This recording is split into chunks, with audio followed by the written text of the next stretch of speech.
enggak deh nanti aku nyakitin dia atau nanti aku nggak sopan, enggak gitu ya. Justru kita boleh banget melindungi hak kita sebagai manusia untuk merasa aman dan nyaman di lingkungan kita.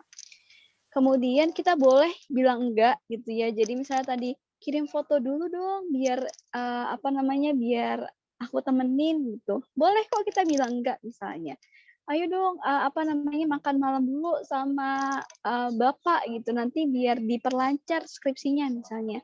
Kalau kita nggak nyaman kita boleh kok bilang enggak gitu ya. Jadi gunakanlah hak kita untuk untuk bilang tidak itu ke orang lain. Kemudian kita semua baik itu laki-laki maupun perempuan itu berhak dihargai gitu ya. Kita berhak untuk dihormati gitu ya. Meskipun ada beberapa perempuan yang memilih untuk berpakaian yang let's say mungkin tidak berjilbab gitu ya. Tapi bukan kemudian hanya karena dia tidak berjilbab kemudian dia boleh untuk dilecehkan, enggak gitu ya. Jadi hanya karena dia misalnya jalan sendirian di jalanan sepi bukan berarti dia boleh untuk di catcalling gitu. Enggak boleh gitu ya. Jadi kita sebagai manusia baik itu laki-laki maupun perempuan berhak untuk dihargai, berhak untuk dihormati gitu ya. Karena ya kita sama-sama manusia gitu ya. Apa yang membedakan perempuan dan laki-laki di sini kan sebenarnya tadi secara biologis gitu ya. Tapi human rights kita atau hak asasi manusia kita tetap sama, berhak untuk dihargai, berhak untuk dihormati, berhak untuk merasa aman dan nyaman.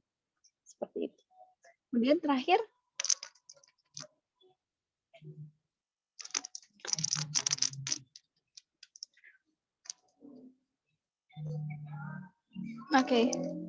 sebenarnya terakhir adalah bahwa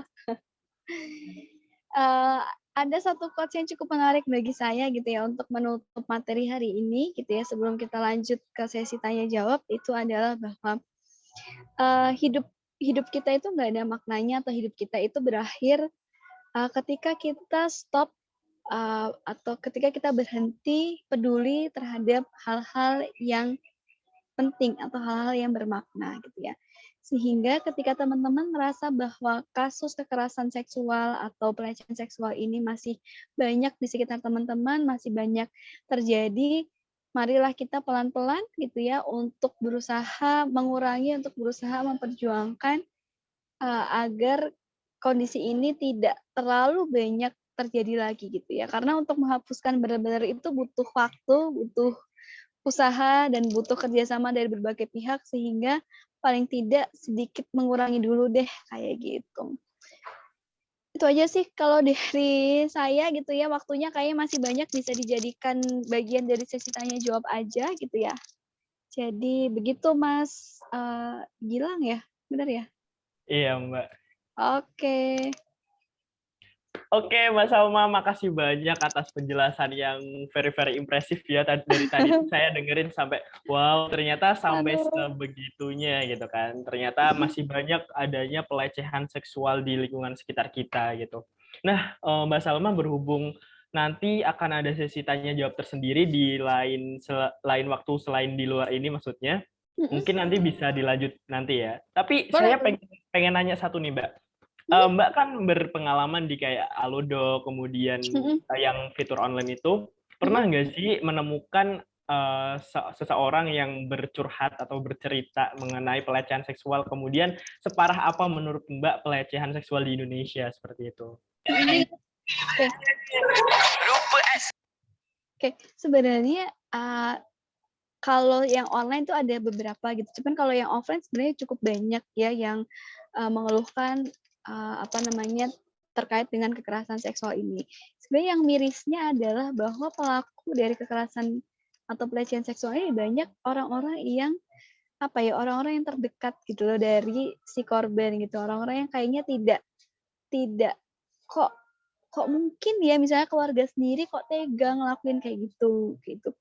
Oh ternyata pelakunya tetangga doang atau orang-orang terdekat karena memang ya itu mirisnya sebenarnya yang terjadi di Indonesia adalah seperti itu gitu ya orang-orang terdekat kita yang yang berpotensi melakukan seperti itu sehingga benar kita perlu apa ya, tidak hanya adanya payung hukum, tidak hanya adanya regulasi, tapi juga perlu adanya edukasi seksual ke individu. Kayak misalnya, memegang bagian-bagian tubuh itu nggak boleh loh meskipun itu keluarga sendiri gitu, kecuali orang tua gitu ya, misalnya di kondisi tertentu gitu. Atau perilaku seperti ini tuh nggak boleh dilakukan oleh orang lain misalnya. Jadi anak atau orang, kita pun bisa membedakan mana perilaku yang wajar dan tidak wajar gitu ya. Termasuk ketika kita, apa ya, diajak atau dikelabui atau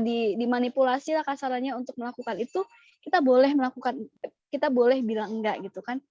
Yang terjadi banyaknya adalah, adanya stigma bahwa nggak boleh loh bilang enggak gitu, kayak ke keluarga sendiri tuh, harus manut-manut atau kamu tuh nggak boleh, nolak ajakan orang lain gitu, tanpa konteks yang jelas gitu ya. Sehingga perlu tadi kontekstual, perlu tentang edukasi seksual yang jelas supaya tadi kita, bisa membedakan, kita bisa mengambil langkah supaya ini tidak terjadi lagi. Pun sudah terjadi, misalnya teman-teman di sini ada yang pernah menjadi korban kekerasan seksual gitu ya, yang mau saya sampaikan adalah bahwa itu bukan, salah kalian kayak gitu, bukan akhir dari hidup kalian gitu ya, kalian tetap berharga, kalian tetap bisa melanjutkan hidup meskipun punya luka seperti itu gitu. Tapi ketika lukanya mungkin terlalu berat, silakan konsultasikan ke kami ya, ke profesional psikolog supaya dibantu, seperti itu sih. Oke, terima kasih atas share-nya gitu ya Mbak Salma. Iya. Sangat-sangat berharga banget. Oke, berhubung sesi kedua sudah selesai, kita mau move on nih ke sesi selanjutnya. Namun sebelum itu, bagi semua teman-teman peserta nih, saya minta dong pengen ngasih reaction apa aja deh yang bisa melambangkan perasaan teman-teman semua pada hari ini. Mau tepuk tangan, jempol, ketawa. Ini tuh biar apa ya? Biar terbukti kalau nggak tidur, cuma nyari sertifikat doang. Wah, bahaya ini. Jadi dari mahasiswa gitu kan, harus bisa berlaku jujur gitu. Oke, banyak yang ngeriak nggak sih? Wah, nggak banyak ya. Ada Ibu Iza, ada Kak Nadia Salma, Nadia Puji. Oke, lumayan banyak ya, tapi lumayan banyak juga yang tidur ternyata. Oke, nggak apa-apa. Selanjutnya kita move ke sesi ketiga, ada pembicara senior kita nih kali ini. Siapa? Ada Ibu Titi Rahmawati MAG. Kita sapa dulu. Selamat siang Bu Titi. Halo. Halo, selamat siang Mas Gilang. Ya, Ibu. Bagaimana kabar Ibu? Alhamdulillah sehat. Semoga Mas Gilang juga begitu. Amin. Semoga semua juga sehat dan terlindungi. Amin, Sebelum amin. kita melanjutkan ke sesi yang terakhir ini, izinkan saya selaku moderator untuk membacakan CV dari Ibu Titi Rahmawati. Nama Titi Rahmawati MAG, pekerjaan sebagai dosen UIN Wali Songo Semarang, jabatan Kepala Pusat Studi Gender dan Anak UIN Wali Songo Semarang. Pendidikannya S1 di IAIN Sunan Kalijaga Yogyakarta, S2 di IAIN Sunan Gunung Jati Bandung, S3 di UIN Wali Songo Semarang, dan kini sedang berlangsung nih, masih studi ya Bu ya, berarti masih belum selesai. Sangat banget nih. Jabatannya Kepala PSGA UIN Wali Songo Semarang 2019 sampai 2023 nanti. Nah, pengalaman organisasi ini cukup banyak ya, membuat saya tercengang. Yang pertama ada Ketua Korp PMII Putri, Cabang Yogyakarta. Kedua, Ketua Senat Mahasiswa Fakultas Ushuluddin ya. 3, Koordinator Bidang Hukum dan Advokasi BMOIWI. Apa itu? Badan Musyawarah Organisasi Islam Indonesia Yogyakarta. Yang keempat ada Ketua PC Fatayat NU Kabupaten Magelang 2008 sampai 2019. Yang kelima ada Koordinator Komisi Pemberdayaan Perempuan, Remaja dan Keluarga MUI Kabupaten Magelang 2015 sampai 2025 nanti. Wah, keren. Yang keenam ada Koordinator Bidang Organisasi dan Pendidikan Kader PW Fatayat NU Jawa Tengah. 7 ada pembina EC Fatayat NU Kabupaten Magelang 2020 sampai 2025. Kemudian ada koordinator Komisi Pemberdayaan Perempuan, Remaja, dan Keluarga Kabupaten Magelang 2020 sampai 2025. Kemudian ada Simpul Rahima Jateng. Wah, walaupun mungkin sudah senior, tapi semangatnya saya akui itu sangat luar biasa ya, sangat-sangat patut menjadi contoh bagi generasi remaja sekarang ini. Nah, teman-teman, saya kembali mengingatkan untuk menonaktifkan mic sementara kalau nggak diizinkan berbicara sama panitia ya, buat kita mendengarkan materi yang luar biasa dari Ibu Titi. Ya baik, kita persilahkan kepada Ibu Titi untuk memulai materinya. Oke, terima kasih Mas Gilang. Saya akan coba share screen terlebih dahulu ya.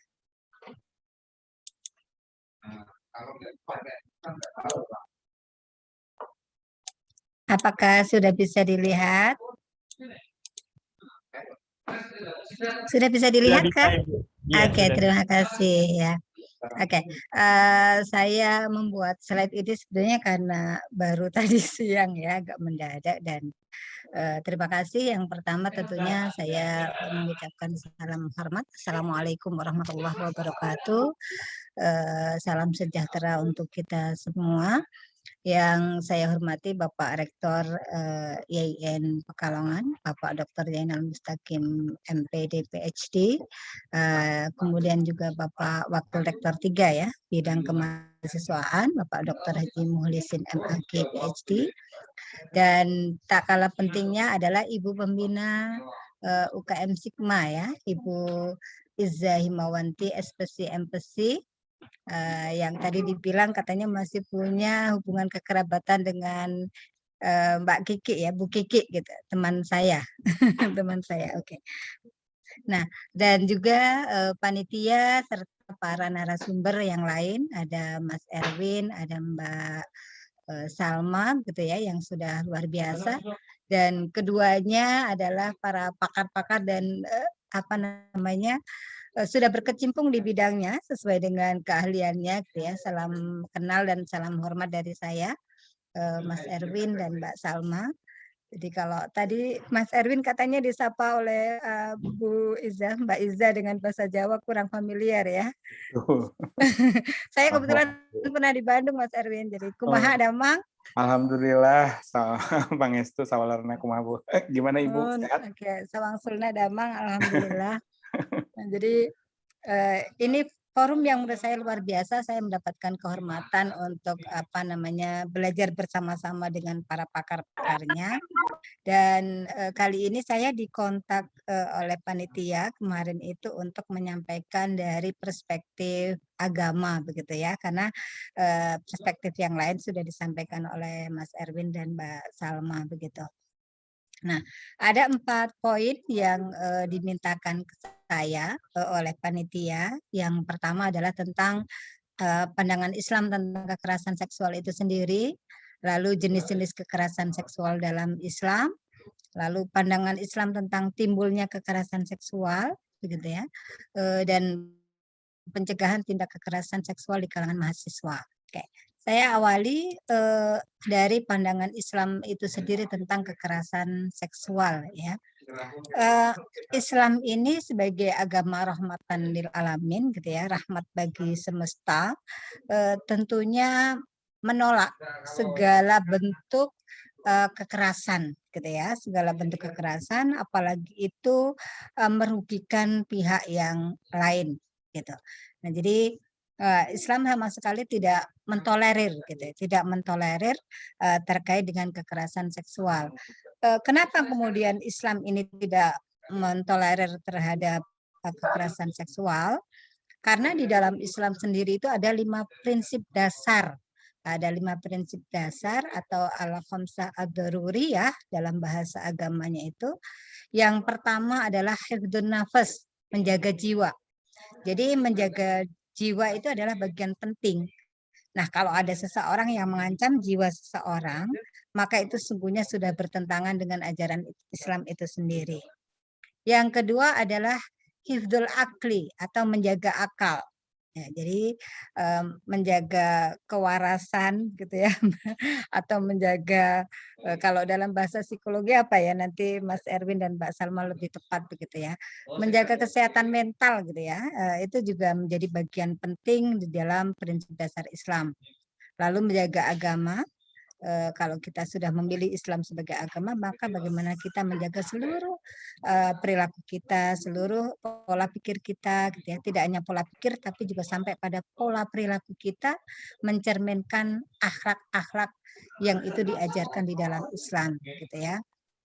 Rasulullah sendiri itu kan apa namanya diutus oleh Allah dalam rangka apa namanya memperbaiki akhlak manusia ya. Innama bu'istu liutammima makarimal akhlak. Nah, maka akhlak seorang muslim ya setidaknya mencerminkan dan meneladani dari akhlaknya Rasulullah. Yang keempat adalah hifdzun nasli, menjaga keturunan. Ini juga penting. Dan yang kelima adalah hifdzul mal, menjaga harta. Nah, atas dasar 5 prinsip ini, maka sungguhnya pelakuan kekerasan, tindak kejahatan yang melawan 5 prinsip ini sungguhnya tidak diperkenankan oleh Islam sebagai agama rahmat bagi semesta alam, gitu ya. Lalu kemudian kenapa ini apa namanya Islam ini memandang bahwa kekerasan seksual adalah bagian dari bentuk kejahatan kemanusiaan. Jadi tadi sudah diungkapkan banyak ya baik oleh Mas Erwin ataupun tadi Mbak Salma yang terakhir bahwa fenomena kekerasan seksual itu kan sebetulnya sangat banyak gitu ya, gejalanya banyak, tetapi yang dan fenomenanya seperti fenomena gunung es begitu, kasusnya banyak tetapi yang terungkap ke permukaan itu hanya sedikit. Kalaupun kita bisa apa namanya melihat di televisi atau mendengar dari berita atau membaca di media massa baik online maupun offline, maka itu sekian persen saja dari yang bisa terungkap ya. Yang tidak terungkap saya yakin masih lebih banyak, jauh lebih banyak gitu ya. Nah, tadi itu juga sudah dipaparkan oleh para narasumber sebelumnya. Nah, Islam sendiri itu kemudian ketika mengatakan bahwa melakukan tindak kekerasan seksual itu bagian dari hal yang melawan ajaran agama. Kenapa? Ada 3 kaidah pokok gitu ya, yang dijadikan para ulama untuk mencetuskan atau menetapkan suatu hukum. Nah, ini saya ambil dari pandangannya Wahbah Zuhaili ya dalam kitab Al-Wajiz fi Ushulil Fiqih. Yang pertama adalah setiap pekerjaan yang diagungkan oleh Allah atau memuji Allah, mencintainya atau menjanjikan kebaikan disebabkan pekerjaannya, mensifati orang yang mengerjakan dengan sifat istiqomah atau menjanjikannya, maka pekerjaan itu dianjurkan dan hukumnya wajib. Nah, kalau baik maka dianjurkan. Tetapi kalau itu tidak baik, membuat kerusakan, membuat apa namanya kerugian bagi orang lain, maka itu tentunya suatu yang tidak diajarkan oleh agama. Agama itu mengajarkan hal-hal yang bersifat kebaikan, suatu yang membuat kemaslahatan bagi seluruh alam, gitu ya. Lalu kaidah yang kedua juga bahwa di dalam ajaran Islam itu adalah anjuran untuk meninggalkan hal-hal yang merugikan. Contohnya adalah meninggalkan upaya untuk mencela, melaknat, gitu ya. Apa namanya menyerupakan orang yang mengerjakan dengan hewan, setan, mengancam, melakukan pekerjaan kotor. Kerjaan kotor itu ya bukan kotor secara fisik ya, misalkan menjadi pembajak sah, bukan, tapi pekerjaan kotor itu adalah pekerjaan yang menimbulkan kerugian dan apa namanya pekerjaan yang terkait dengan kejahatan gitu ya. Nah, itu yang tidak diperbolehkan, bahkan hukumnya adalah haram di dalam Islam. Nah, kekerasan seksual kan itu bagian dari kegiatan yang tentunya akan merugikan orang lain ya. Sebetulnya tidak hanya orang lain, tetapi juga akan kembali juga kepada dirinya sendiri gitu ya. Nah, kaidah yang ketiga, kalau kita melihat apa namanya kaidah di dalam ajaran agama Islam itu adalah Maaf. Kita itu diminta untuk melakukan hal-hal yang terkait dengan menghilangkan beban, tekanan gitu ya. Kemudian mengurangi dosa gitu. Itu yang diperbolehkan ya, yang dianjurkan. Tetapi ketika hal-hal itu tadi saya ulang beberapa kali terkait dengan kemaksiatan, terkait dengan hal merugikan orang lain, maka itu tidak boleh. Apalagi mengancam hajat hidup seseorang, itu tidak boleh. Baik hajat hidupnya terkait dengan hak individu seseorang, terkait tadi ada hifdzun nafas ataupun terkait dengan martabat seseorang, maka itu tidak boleh, dan itu hukumnya tentunya adalah haram kalau kita melihat dari perspektif fikih gitu ya, dari hukum Islam. Nah, kemudian juga ada hadis yang mendukung bahwasanya sesungguhnya pekerjaan yang itu merusak diri sendiri ataupun orang lain itu tidak diperkenankan. Di sini saya sitir dari hadis yang diriwayatkan dari Ibnu Abbas, yaitu an Ibnu Abbas qala Rasulullah Shallallahu alaihi wasallam la darara wala dirara. Jadi dari Ibnu Abbas radhiyallahu itu berkata, sesungguhnya Rasulullah Shallallahu alaihi wasallam bersabda, tidak boleh ada perusakan pada diri sendiri maupun perusakan pada orang lain. Nah, dalam hal ini tentunya kekerasan seksual itu tidak boleh, ya, tidak boleh. Nah, kemudian juga ada hadis yang lain, ya, hadis yang lain yang mengatakan bahwa larangan melakukan kekerasan seksual, yaitu yang saya sitir dari Sahih Muslim yang diriwayatkan oleh Abi Hurairah ya. Di sini dikatakan bahwa sudah cukup seseorang dianggap buruk ketika sudah melecehkan saudara muslimnya sendiri. Sesama muslim itu diharapkan mengganggu darahnya, hartanya, dan kehormatannya. Nah, di dalam kekerasan seksual pasti tiga hal ini sudah bisa dilihat gitu ya. Mengganggu darahnya ya, kalau orang itu kemudian menjadi korban kekerasan seksual lalu dia misalkan tidak mendapatkan pertolongan yang memadai sebagaimana tadi yang dianjurkan oleh Mbak Salma gitu ya, kalau menjadi korban kekerasan seksual dan itu sudah akut dan dirinya tidak bisa lepas, maka dia harus mencari pertolongan, misalkan berkonsultasi dengan psikolog yang profesional gitu ya. Itu kalau dia tidak sanggup dan memilih bunuh diri, maka sebenarnya darah sudah tertumpah ya.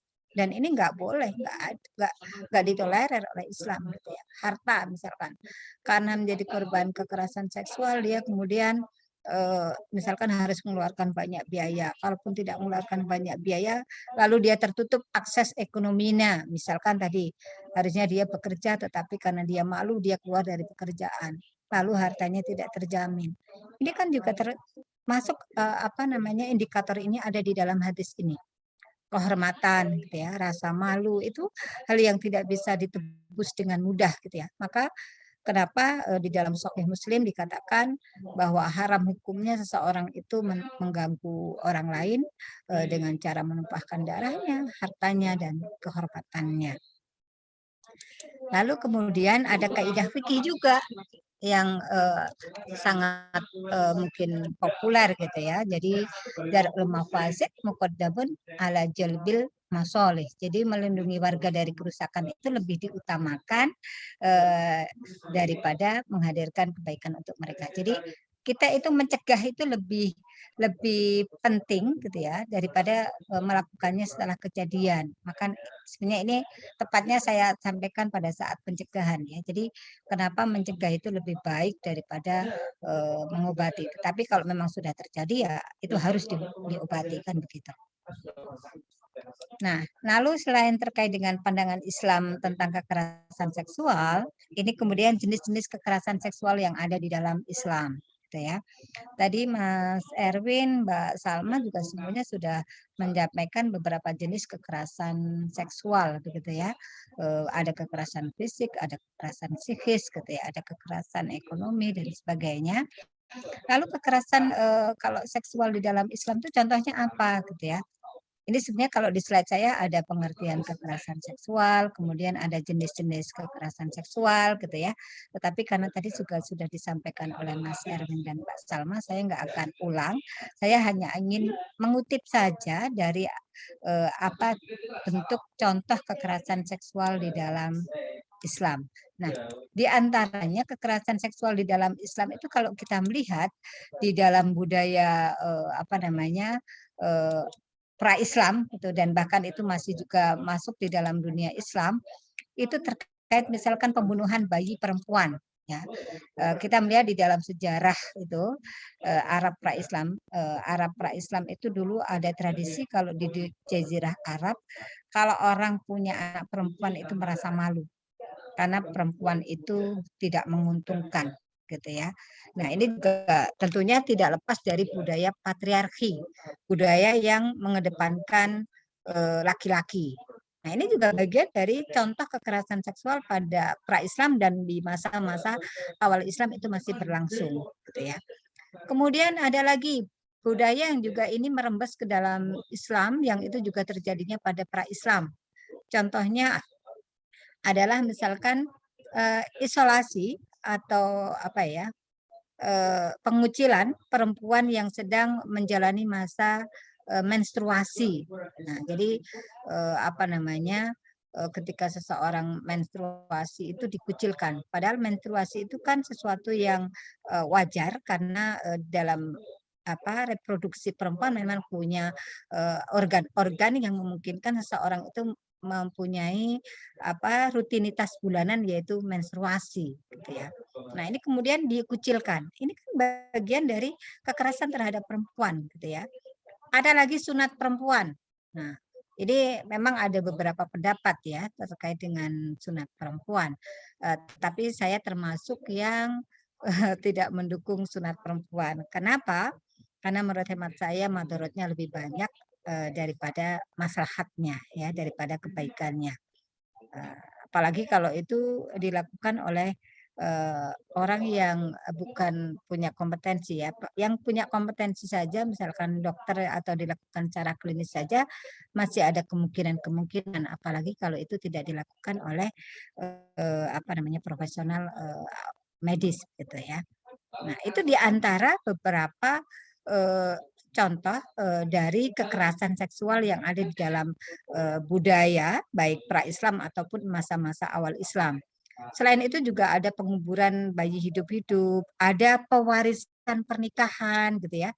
Pada masa Arab pra-Islam bahkan sampai kemudian masa awal Islam itu dulu perempuan itu layaknya barang gitu ya. Jadi perempuan itu diwariskan. Kalau dia itu dulunya menjadi istri ayahnya, ketika ayahnya meninggal, dia bisa turun menjadi istri anaknya yang laki-laki. Nah, ini adalah bagian dari kekerasan seksual, gitu ya. Itu adalah contoh-contoh jenis kekerasan seksual yang pernah terjadi di dalam apa namanya Islam. Saya bilang lebih tepatnya di masa awal. Sekalipun tidak menutup kemungkinan hari ini pun apa namanya beberapa tindakan-tindakan itu masih terjadi ya di belahan dunia ini. Nah, itu contoh dari jenis kekerasan seksual gitu ya yang ada di dalam Islam. Kalau di dalam kekerasan seksual yang kita kenal di Indonesia yang baik kekerasan seksual yang didefinisikan lewat kita ambil dari apa RUU PKS yang hari ini belum diketok gitu ya, maka kita masih terus mengusahakan ini segera diketok oleh apa Dewan yang terhormat gitu ya. Setidaknya ada 15 poin juga menurut Komnas Perempuan terkait jenis kekerasan seksual. Yang tadi ada yang psikologis, ada yang fisik, dan juga ada juga yang berbasis online. Tadi Mas Erwin dan Mbak Salma sudah mencontohkan ya di antara contoh dari kekerasan seksual yang berbasis digital atau berbasis online. Ada beberapa macam tuh. Ada cyber grooming, ada cyber harassment gitu ya, ada online prostitution, gitu ya, ada sexting dan macam-macam tadi. Lalu kemudian terkait dengan pandangan Islam, bagaimana sih Islam ini merespon kekerasan seksual tadi? Nah, Islam ini saya sampaikan di awal sebagai agama rahmatan lil alamin tentunya. Sesungguhnya laki dan perempuan itu punya kesamaan martabat gitu ya. Jadi kita melihat di dalam fenomena kekerasan seksual yang ada di Indonesia, baik yang dilaporkan oleh Komnas Perempuan atau kalau di Provinsi Jawa Tengah itu oleh Dinas Pemberdayaan Perempuan dan Perlindungan Anak, gitu ya, DP3 AKP Jawa Tengah, kekerasan ini banyak terjadi dan mayoritas korbannya adalah perempuan. Kenapa? Perempuan dan anak itu termasuk kelompok rentan, gitu ya. Dan mayoritas pelakunya adalah laki-laki. Sekalipun tidak menutup kemungkinan ada juga pelakunya perempuan dan korbannya laki-laki. Nah, jadi kekerasan seksual ini bisa terjadi pada siapapun, kapanpun, dimanapun, gitu ya. Tadi disampaikan Mas Erwin ya, jadi ada beberapa mitos kalau itu terjadinya di malam hari, enggak juga, siang terang benderang juga itu bisa terjadi, bahkan di ranah publik gitu ya, misalkan di terminal, bisa di WC umum, bisa di manapun gitu ya, itu bisa terjadi. Nah, jadi Islam sendiri sungguhnya memberikan apresiasi kepada jenis kelamin laki dan perempuan, punya harkat martabat yang sama, sehingga kalau itu terjadi kekerasan seksual kepada salah satu jenis kelamin, maka itu sungguhnya tidak diperkenankan, gitu ya. Nah, ini saya sudah lowbat ya, saya lupa bawa charger tadi ke kantor. Nah, juga adanya diskriminasi, tindak diskriminasi terhadap bahwa di dalam Al-Quran sendiri tidak ada yang namanya diskriminasi laki dan perempuan, gitu ya. Kalau tadi harkat martabat yang sama itu saya menyitir dari Quran surat Al-Hujurat ya, yang kalau kawan-kawan mahasiswa di Pekalongan tentunya sudah familiar ya. Ya, Bismillahirrahmanirrahim. Ya ayuhan nas inna khalaqnakum min dzakarin wa unsa wa ja'alnakum syu'uban wa qabaila lita'arafu inna akramakum indallahi atqakum. Jadi laki dan perempuan itu sebenarnya enggak ada perbedaan. Yang membedakan hanya satu, yaitu apa? Ketakwaan. Jadi kalau perempuan itu baik maka dia bertakwa, maka dia ada orang baik. Laki-laki itu juga baik, berlaku seperti akhlaknya Rasulullah, maka itu juga orang yang bertakwa. Tetapi laki atau perempuan yang melakukan kejahatan, merugikan orang lain, itu adalah orang yang tidak bertakwa. Ya. Lalu terkait dengan tidak ada diskriminasi perlakuan nih, saya menyitir Quran surat Al-Ahzab ayat 35. Nanti kawan-kawan harap para peserta yang ada di Zoominar ini bisa membuka kembali ya Al-Qur'annya gitu ya. Di situ bahwa sungguhnya laki dan perempuan itu yang tetap dalam ketaatannya, ini saya sampaikan, saya ringkaskan saja. Jadi di situ bahwa laki-laki dan perempuan itu yang memelihara kehormatannya dan ia akan mendapatkan pahala. Tapi sebaliknya, baik laki atau perempuan yang itu melakukan dosa, tentunya dia akan mendapatkan balasannya. Jadi di situ Allah tidak mendiskriminasi. Maka sesungguhnya yang diajarkan oleh Islam, baik itu berbasis Al-Quran ataupun As-Sunnah ya, ataupun hadis, adalah hal-hal kebaikan. Tidak ada Islam atau ajaran Islam itu mendorong ke arah yang keburukan. Gitu ya. Lalu juga saya sitir lagi dari Quran surat An-Nisa ayat 124, An-Nahl 97 dan Quran surat ayat 195. Ini saya slide-nya banyak tapi mohon maaf ternyata saya lowbat. Saya akan ke ini budaya-budaya yang tadi saya sampaikan ya. Ada pembunuhan bayi, pengucilan haid, pewarisan perempuan, tidak ada pembatasan jumlah pernikahan gitu ya. Nah, ini terjadi karena ada budaya tidak adil gender yang namanya diskriminasi, subordinasi, marginalisasi dan kekerasan atau violen.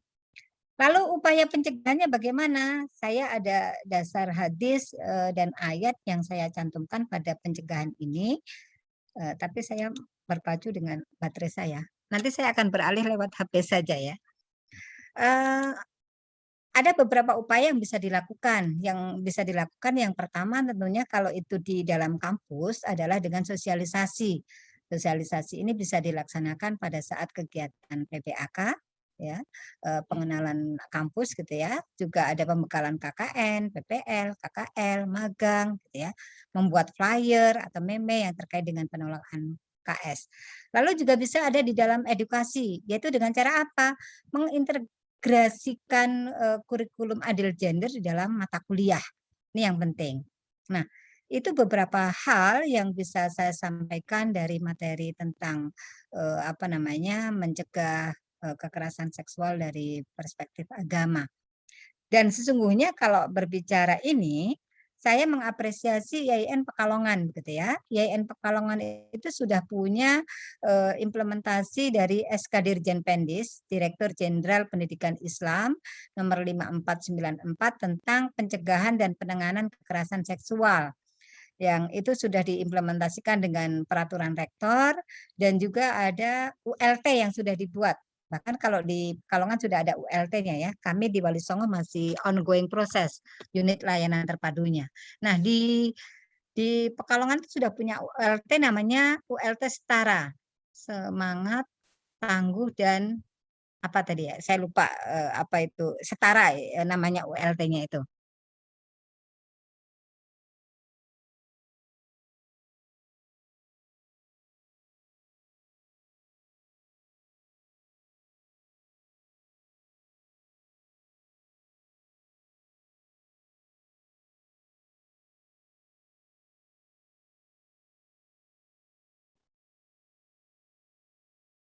Sejak terbitnya SK Dirjen Pendis 5494 tahun 2019 ini, seluruh perguruan tinggi harus menurunkannya dalam bentuk peraturan rektor dan juga membuat layanan terpadu.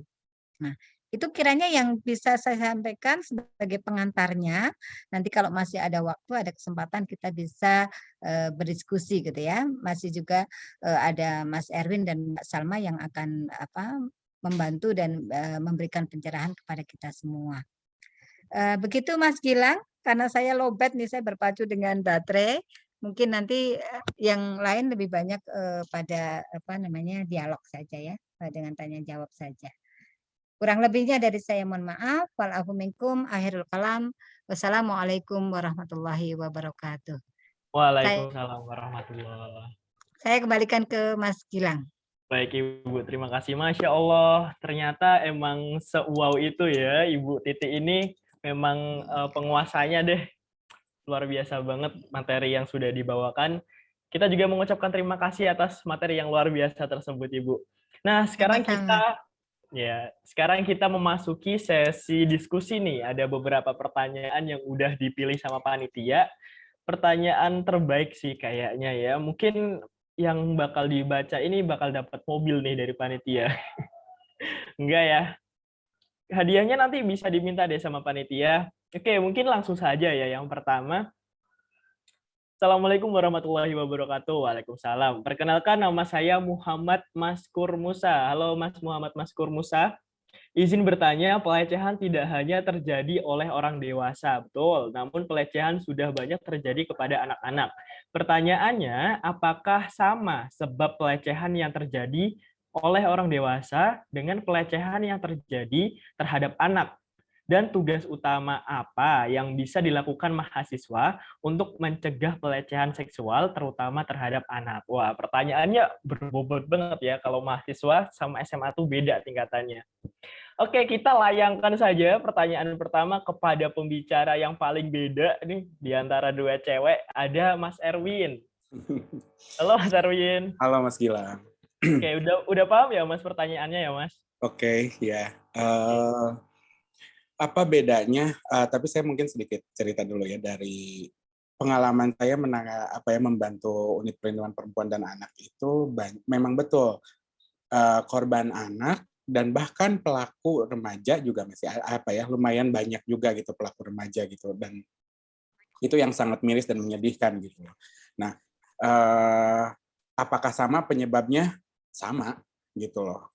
Penyebabnya sama gitu. Penyebabnya ya pasti penyebabnya ada faktor lingkungan dan budaya, tentunya itu sangat-sangat berperan besar gitu terhadap ini, terutama edukasi gitu. Nah, lalu kemudian apa yang bisa dilakukan mahasiswa? Yang pertama saya mungkin akan mengapresiasi terlebih dahulu sama yang bertanya, siapa sih Mas? Mas Gilang namanya Mas Muhammad siapa ya?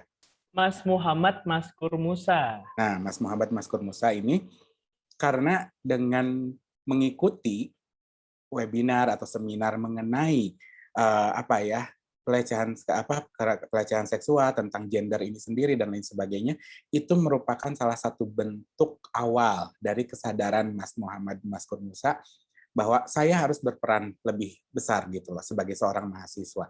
Itu udah sangat bagus banget. Itu yang pertama. Yang kedua, yang pertama tentunya mengikuti edukasi mengenai hal ini gitu. Terus kemudian yang kedua, kita bisa memberikan dari edukasi terhadap orang-orang di lingkungan kita sendiri dahulu gitu loh. Entah itu teman kita, saudara kita, atau mungkin adik-adik kita sendiri gitu loh. Terkait apa itu pelecehan seksual dan lain sebagainya, sering berdiskusi dengan terkait hal ini gitu. Itu menjadi menjadi penting gitu loh. Nah, kalau untuk mahasiswa mungkin tidak begitu lalu kemudian mengikuti UKM seperti UKM Sigma ini gitu, studi gender dan lain sebagainya gitu, berperan aktif di dalam sana, itu akan sangat membantu, terutama tadi yang sudah disinggung oleh Bu Titi ya, bahwa RUU PKS ini masih jadi RUU aja gitu loh, masih RUU aja. Nah mungkin itu juga pergerakan mahasiswa kan biasanya masif banget gitu loh. Nah itu juga mungkin bisa membantu, dan saya senangnya itu Mas Muhammad ini tuh beliau laki-laki yang sangat aware akan hal ini gitu. Dan saya yakin itu menjadi modal besar gitu loh, bagi perkembangan Indonesia terutama yang berhubungan dengan pelecehan seksual. Gitu sih. Oke, jadi jawabannya mulai dari diri sendiri nih, kita udah aware sama masalah-masalah kayak gini. Jadi dengan mengikuti webinar ini kita juga merupakan langkah awal ya, Mas ya. Oke, mungkin dari Mbak Salma nih, apakah ada tanggapan mengenai pertanyaan ini, Mbak? Iya, memang sayangnya mirisnya benar sih keadaannya. Kayak sekarang tuh usia tidak menjamin ya, kayak hanya karena mereka masih di bawah 17 tahun terus mereka nggak melakukan kekerasan seksual, enggak gitu ya. Justru karena pengetahuan ketidaktahuan mereka itu, jadinya itu yang jadi semakin memperrentan mereka gitu. Dan mereka ngerasa karena itu sesuatu yang wajar ya, jadinya diwajarkan. Nah, maka dari itu dari kitanya gitu ya, yang kita dapat pengetahuan di webinar ini, kalau bisa disampaikan ke banyak orang juga bahwa yang namanya kekerasan, yang namanya catcalling, yang namanya ya hal-hal yang kayak gitu tuh nggak wajar gitu. Kita kalau bisa janganlah, kalau mau muji orang ya muji dengan baik, nggak dengan kayak gitu. Misalnya kalau mau ngajak jalan orang yang ngajak jalannya dengan baik, jangan dengan maksa atau jangan dengan ancaman. Itu kan jadinya nggak baik ya, gitu aja sih, mengingatkan. Oke, jadi intinya kita harus menjadi agen yang menyampaikan gitu ya, Mbak Salma ya. Betul. Nah, gimana cara menyampaikannya? Mungkin salah satunya adalah nanti kita bisa pamer nih foto dokumentasi dari webinar ini gitu ya. Wah, itu apa, webinar apa? Jadi nanti mungkin lingkungan kita akan tertarik. Nah, ya sekedar mengingatkan mungkin yang belum on cam ya, sekarang bisa cuci muka nanti karena di akhir sesi bakal ada sesi foto bersama nih. Jangan sampai mukanya muka bantal gitu ya. Dan yang ketiga nih, Bu Titi, apakah ada nih pandangan dari Islam mengenai perbedaan antara pelecehan di orang dewasa sama anak-anak tadi? Menurut pandangan Ibu gimana, Bu? Sama aja, jadi di dalam Islam itu tidak mengenal yang namanya, bahwa kejahatan itu tidak mengenal diskriminasi jenis kelamin dan juga usia ya. Di dalam Islam itu setiap tindakan yang merugikan orang lain itu baik yang dilakukan oleh anak-anak ataupun oleh orang tua ya dianggap saja sebagai sebuah kekerasan seksual. Tadi Mbak Salma sudah menyampaikan ya contoh bahwa kekerasan seksual ini juga bisa dialami dan dilakukan oleh anak-anak bahkan maaf ya usia-usia dini gitu ya, usia-usia balita bahkan ya. Maaf, saya pernah ikut terlibat di pendampingan di suatu tempat gitu ya. Saya nggak akan share nama kota dan tapi kasusnya begitu ya. pernah ada anak usia di bawah 5 tahun itu menjadi korban, tetapi ketika mungkin dia tidak mendapatkan penanganan yang memadai, dia itu balita loh, ini balita di bawah 5 tahun. Dia kemudian akhirnya malah menjadi pelaku. Nah, dan dia melakukan kekerasan seksual itu terhadap adiknya sendiri. Ya, ini kan suatu yang sangat memprihatinkan ya dalam kehidupan masyarakat kita. Jadi bahwa kekerasan seksual itu bisa terjadi dimanapun, kapanpun, oleh siapapun. Maka kalau di dalam Islam mencegah ini ya bagaimana kemudian kita mengajarkan kepada anak-anak kita, pola asuh di dalam keluarga itu sendiri adalah pola asuh yang satu pastinya relasi adil gender ya. Orang tua itu juga bisa memahamkan baik kepada anak laki-laki atau anak perempuannya bahwa yang harus dilakukan adalah hal-hal kebaikan. Tidak boleh ada dominasi salah satu. Misalkan kebetulan kalau kakaknya laki-laki dia bisa semena-mena gitu ya menyuruh memperlakukan adiknya yang perempuan atau sebaliknya begitu. Contoh hal kecil ini kekerasan dalam bentuk eksploitasi. Ini yang sering saya contohkan karena ini hal yang mungkin bagi orang yang tidak memperhatikan dengan detail merasa itu adalah hal yang sepele, tetapi dimulai dari hal yang kecil itu, kita sungguhnya lagi melakukan edukasi kepada anak-anak ya. Contoh misalkan si kakak yang kebetulan misalkan lagi makan permen, misalkan contoh kecil. Lalu dia membuang bungkus permen itu sembarangan. Nah, ketika itu harus orang tua memberikan pendidikan ya. Kakak kalau makan bungkus permen sekalipun harus ditaruh di tempat sampah, tidak boleh buang sampah sembarangan gitu ya. Kalau kemudian kebetulan kakak laki-lakinya itu langsung teriak minta adiknya, "Adik!" Nah, itu orang tua harus meluruskan. Loh, yang makan permen siapa? Yang harus buang sampah itu siapa? Tidak boleh mengeksploitasi adiknya yang perempuan. Atau sebaliknya kakak perempuan juga mengeksploitasi adik laki-laki, enggak boleh. Jadi ini pendidikan di dalam Islam pun sebenarnya sangat ramah gitu ya, sangat ramah untuk mencegah terjadinya kekerasan seksual bahkan dari yang paling dini gitu ya. Hanya saja memang kesempatan itu tidak sepenuhnya kadang bisa dilakukan oleh seluruh orang tua kalau itu di lingkungan keluarga ya. Nah, kalau apalagi kalau itu yang menjadi pelaku kekerasan seksual adalah orang-orang dewasa ya, dewasa. Itu ya secara orang anak-anak aja bisa menjadi anak yang berhadapan dengan hukum ya kalau dia melakukan kekerasan seksual, apalagi orang dewasa. Tetapi nanti kan penanganan terhadap anak berhadapan dengan hukum atau sering disebut dengan ABH ketika misalkan melakukan kekerasan seksual, tentunya akan berbeda dengan orang dewasa yang melakukan kekerasan seksual begitu. Nah, kalau Islam itu tidak mentolerir hal-hal buruk itu dilakukan oleh jenis kelamin, oleh usia apapun. Nah, jadi sama, jadi yang diajarkan adalah semuanya kaitannya adalah hal-hal positif, hal-hal kebaikan, kemaslahatan. Maslahat itu artinya tidak hanya untuk kebaikan untuk dirinya sendiri. Yang namanya kemaslahatan dalam konteks agama itu baik untuk dirinya sendiri dan juga baik untuk orang lain. Itu yang namanya maslahat. Nah, ya, jadi kenapa kita hidup ini sungguhnya mengajarkannya tidak hanya bagaimana kita berbuat baik, tapi perbuatan baik kita ini punya imbas positif bagi orang lain. Yang namanya kalau dalam bahasa agama itu disebut maslahah tadi atau kemaslahatan gitu ya. Itu yang sepanjang saya pelajari dan saya tahu Mas Gilang. Jadi yang namanya KS itu tidak mengenal usia, tidak mengenal jenis kelamin gitu ya, tidak mengenal tempat. Islam mengutuk terjadinya kekerasan seksual. Tapi kalau dalam anak-anak, karena anak-anak itu kan pendidikannya adalah pendidikan pedagogi ya, pendidikan anak-anak yang belum tahu, bukan pendidikan andragogi. Kalau orang dewasa kan pendidikannya andragogi, karena sungguhnya dia sudah punya basic pengetahuan. Kalau anak-anak kan bisa jadi dari ketidaktahuan begitu.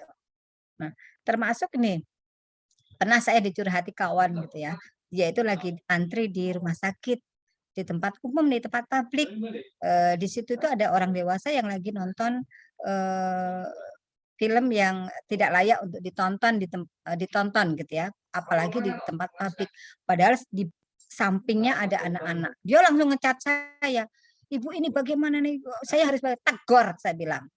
Karena itu sangat tidak mendidik. apapun yang terjadi, tegur. Anda punya hak, Anda punya kewajiban untuk menegur dia. Even itu apalagi itu di area publik, gitu ya. Dan di sampingnya ada anak-anak. Nah, ini adalah contoh bagaimana mahasiswa hari ini juga enggak hanya mahasiswa, kita semua hari ini harus punya awareness gitu ya, dan juga punya kepedulian kepada sesama. Jadi dimanapun tempat kita melihat itu, maka kita harus speak up, apalagi itu terkait dengan kekerasan seksual. Contoh kecil misalkan, yang sering kita lihat misalkan kalau di tempat umum tuh ya, di terminal misalkan. Sepertinya itu mau menolong gitu ya, misalkan ada apa tuh, kalau apa itu, apa, yang calo-calo bis itu apa namanya, mungkin mau menunjukkan itu loh bis jurusan sini, tetapi dengan cara misalkan dia merangkul. Kalau itu nggak bikin orang nggak nyaman, ya harus dilawan. "Maaf, saya bisa jalan ke sana sendiri tanpa Anda gandeng, tanpa Anda rangkul." Kita harus speak up, jangan diem, jangan, menyepelekan gitu ya. Karena kalau kita, tidak speak up, ya itu akan menjadi hal yang lumrah, menjadi budaya gitu ya, yang kemudian orang, "Alah, apa namanya, nggak apa-apa, biasa aja." Kalau tadi ada saya baca sekilas di kalau dengan speak up kita dianggap galak, ya nggak apa-apa, toh kita satu. Kalau kita itu speak up untuk membela diri kita gitu ya, mempertahankan harkat martabat, ya kalau dalam 5 prinsip Islam tadi ada, diri kita, apa, nafas, nasel, apa namanya, mal gitu ya. Boleh Islam itu. Jadi kalau orang bilang galak nggak apa-apa, dia bilang kita galak karena dia terganggu kan dengan apa yang kita lakukan, karena kita menyerukan kepada hal-hal yang baik gitu ya. That's no problem bagi saya. Saya juga kalau speak up terkait dengan, penolakan KS nih mau dianggap orang lain galak dan sebagainya, bagi saya itu tidak masalah. Nah, apalagi untuk membudayakan budaya baik ya. Nah, peradaban itu kan dibentuk dari budaya-budaya baik yang dilakukan oleh setiap individu gitu. Begitu Mas Gilang, mungkin barangkali masih ada hal lain yang akan, dibahas oleh kawan-kawan gitu ya, monggo atau Oke. Mbak Salma dan Mas Erwin akan menambahkan. Baik, luar biasa banget. Intinya Islam itu mengajarkan segala sesuatu itu harus dengan baik, lemah lembut, gitu, tidak ada kekerasan. Dan kita sebagai manusia juga boleh dong speak up gitu ya, stand up buat melawan segala bentuk kekerasan gitu. Nggak boleh diem-diem doang gitu kan ya. Punya mulut buat apa gitu kan. Oke, kita move ke pertanyaan berikutnya, dipilih dari panitia. Assalamualaikum warahmatullahi wabarakatuh. Waalaikumsalam. Saya Fadia Rusdianti. Izin bertanya, bagaimana sih caranya mengobati trauma atau rasa depresi yang dirasakan oleh korban pelecehan seksual terhadap mahasiswa atau mahasiswi? Nah, ini berkaitan banget sama psikologi nih.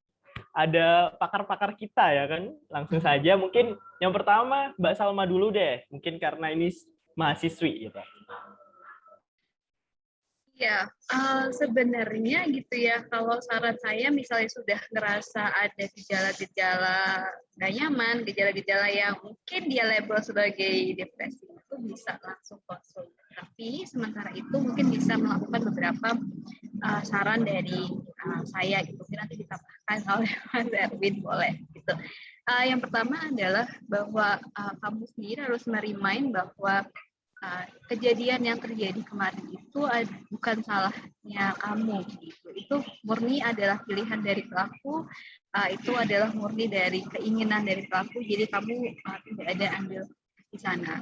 Kemudian memang perlu pelan-pelan untuk bisa memaafkan diri sendiri gitu ya, karena kejadian yang kemarin sudah terjadi, sudah tidak kasarnya tidak bisa diapa-apakan lagi, sehingga memang butuh waktu dan usaha agar bisa sepenuhnya menerima kejadian itu. Tapi bukan berarti kemudian kamu tidak bisa berbuat apa-apa gitu ya, tapi kamu bisa kira-kira nih in case kejadian lagi gitu ya, misalnya kondisinya saat itu adalah kamu di catcalling di depan orang deh gitu. In case besok kejadian lagi, apa nih yang mungkin bisa kamu lakukan gitu ya, apa yang bisa kamu pelajari, misalnya meningkatkan kemampuan untuk ngomong mungkin, atau berani untuk bilang enggak, berani teriak, atau bahkan kalau mau jalan ke tempat tertentu nyari teman misalnya. Jadi fokus ke apa yang bisa dilakukan di masa depan. Tapi untuk misalnya kamu nggak bisa memaafkan diri kamu sendiri secara mandiri, mungkin bisa ke psikolog mungkin lebih ke kayak gitu sih. Mungkin Mas Erwin mau menambahkan banyak boleh. Baik, Mbak Salma gitu ya. Selanjutnya kita dengerin dari Mas Erwin nih, psikologi klinis. Wah, gimana nih? Iya, Gimana langkah-langkah yang bakal ditempuh gitu? Oke. Sama sih sebenarnya karena mungkin basic saya sama Mbak Salma sama juga gitu, psikologi klinis juga. Kalau misalkan kita punya teman yang yang benar-benar bisa kita percaya gitu ya sebagai seorang ini. Makanya saya kadang-kadang selalu diharapkan tuh teman-teman yang di studi gender, di PGSA dan lain sebagainya tuh menerapkan body system gitu. Body system itu sangat penting gitu. Nah, kalau untuk trauma selalu diingat bahwa yang namanya trauma itu yang yang selalu akan selalu ada itu adalah memorinya terkait trauma. Kalau rasanya mungkin akan udah hilang, tapi memorinya yang justru kadang-kadang jadinya makin nambah sakit gitu. Ketika trauma ini sudah berpengaruh terhadap kuliah, terhadap kegiatan sehari-hari, udah nggak bisa makan jadinya tidak teratur, pola tidur tidak teratur, pokoknya sudah mengancam kesehatan fisik dan psikis gitu ya secara pribadi. Nah, itu mungkin sudah saatnya gitu meminta bantuan secara profesional. Tapi kalau misalkan memang masih bisa dihandle speak up itu tadi yang kata Bu Titik bilang itu penting gitu loh. Bicara, cerita sama teman sendiri. Kalau memang bisa, saya sih nyaraninnya laporkan gitu loh apa yang terjadi. Saya sangat menyarankan untuk melaporkan gitu loh. Tapi untuk diri sendiri itu patokannya kalau hal ini sudah mengganggu diri kita sudah tidak bisa konsentrasi sekolah, kita sudah tidak mandi jadi tiga hari sekali gitu kan ya, makan pun jadi tidak beratur dan lain sebagainya, sudah merusak, nah baru itu meminta bantuan profesional. Tapi kalau misalkan ini yang namanya trauma itu pasti akan sangat menyakitkan kondisinya. Nggak mungkin akan yang namanya trauma itu nanti jangan pengen buru-buru cepat bisa biasa lagi gitu loh. Butuh proses untuk menyembuhkan gitu loh. Jadi yang sabar aja bahwa kita harus ngikutin prosesnya. Mungkin prosesnya akan sakit, prosesnya akan sedih gitu loh. Prosesnya akan sedih, yang penting kita berusaha untuk tidak menekan bahwa kita sedang sedih, kita sedang sakit gitu loh. Tadi yang seperti kata Mbak Salma bilang, marah ya marah aja nggak apa-apa, asal marahnya benar-benar efektif, marahnya benar-benar appropriate gitu ya, dan lain sebagainya. Mungkin seperti itu sih patokannya ketika menghadapi suatu trauma. Oke, berarti dari perkataan tadi bisa disimpulkan bahwa menekan emosi itu sebenarnya nggak bagus, Mas, atau gimana? Sangat tidak bagus. Saya yakin semua psikolog, karena kan sebenarnya kalau mungkin Bu Titi bisa membenarkan gitu kalau saya salah. Di dalam Islam tuh bukan menyarankan untuk menekan rasa marah gitu, tapi mengendalikan. Artinya emosi itu pasti dirasakan gitu. Emosi itu pasti kita rasakan, tapi gimana cara kita mengendalikan gitu. Termasuk emosi-emosi ketika kita menghadapi atau menjadi korban kekerasan seksual. Oke, jadi nggak cuma marah ya, mungkin seneng juga kita harus mengendalikan, nggak boleh berlebihan, karena segala sesuatu yang berlebihan nggak baik kan gitu. Nah, Bu Titi, apakah Bu Titi masih di sini? Assalamualaikum Bu Titi. Ya. Oh iya, mungkin dari pandangan Islam, Bu, bagaimana cara tadi pertanyaannya? Iya. Menutupi trauma gitu. Di ruqyah atau gimana, Bu? Mungkin. Iya. Ya, kalau di dalam Islam itu banyak upaya ya yang bisa dilakukan, yang memang selain memang dengan terapi spiritual gitu ya, lebih banyak berzikir atau dengan ruqyah gitu ya. Tetapi sesungguhnya agama tidak hanya menganjurkan dalam dimensi spiritualnya saja, tetapi juga bisa dengan medis atau tadi berobat berkonsultasi ke psikolog. Itu bagian dari upaya ketika kita memang dalam kondisi tidak berdaya gitu ya, kondisi rentan. Nah, jadi sesungguhnya kalau memang sudah terjadi hal-hal yang membuat kita tidak berdaya, ada kondisi-kondisi psikologi yang sudah tidak menentu ya. Kalau tadi dicontohkan mungkin Mas Erwin, Mbak Salma gitu ya, sudah nggak bisa berpikir jernih gitu ya. Adanya bawaannya nangis melulu kalau ingat kejadian, sudah tertekan lah istilahnya. Ya dia kan butuh satu teman curhat setidaknya yang pertama. Maka perlu juga ada yang namanya peer counselor. Jadi ada peer counselor dari sesama kawan sebaya gitu ya. Yang teman yang bisa jadi tempat curhat. Tetapi ingat ya, peer counselor ini harus punya integritas. Jangan ketika dia dijadikan tempat curhat, lalu nanti beritanya dibawa kemana-mana gitu ya, dijual kemana-mana. Karena salah satu poin di dalam layanan korban kekerasan itu tidak boleh satu menghakimi korban. Yang kedua kita harus menjadi pendengar yang baik. Ketiga kita tidak boleh mengeksploitasi atau kita menjual berita terkait dengan korban kemana-mana. Itu jadi ada fakta integritas yang memang harus dimiliki oleh peer counselor ya, kalau ada teman sebaya yang menjadi tempat curhat.